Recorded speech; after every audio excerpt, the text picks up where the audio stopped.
Welcome back, Knights. I'm Chloe Forbes, the editor-in-chief of the Gannon Knight paper. When the pandemic hit, we were tasked with trying to get news to college students when we could no longer print the paper.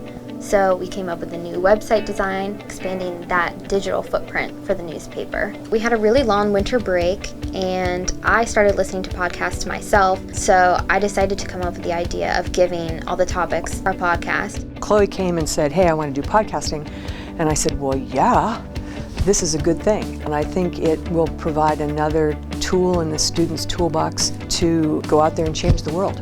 Any journalist is a darn good storyteller, so podcasting has been the best transition for us. They're a way for us to dive deeper into issues like feminism or poverty or climate change that we talk about in the paper. That was Chloe's plan, to have these short podcasts that recap what goes in the paper, and then these longer form podcasts the students can listen to learn more about that. If we had a news story that, let's say, came out in issue 20, but more information came about that could be fitted into issue 21, well, then in the next podcast, we can bring that up and we can continue with that story arc. And now there's a digital record where people can go and follow that story as it develops. I think we've had a really good response. I think that people appreciate that we are starting to do this just because podcasts are becoming so popular. So I think that people really like that. So far, the staff has only produced 7 episodes, so they have just scratched the surface of the medium. But the upperclassmen coming back next year believe they can expand the podcasts to what they want the Gannon Knight to become. I've noticed really that with my generation that we're always on the go.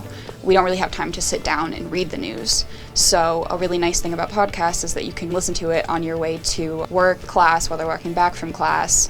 I know that a lot of students who I've talked to about it think it's a really cool thing, so I can see student involvement really skyrocketing with it. I'm pretty passionate about this idea because myself personally, I'm a big podcast guy. I love Politico, the New York Times. I think that they can serve as a model for what we could do here. And I think because we're college students, there is a lot of untapped potential and there's a lot of wiggle room for how we can set this up, not just for ourselves, but for our school, for our community. We have the full support of the Gannon community. I think the Gannon media students have been excited and exciting in their ability to tell stories, create content, and I think next year is going to be wild and wonderful. Spencer Lee, YourErie.com.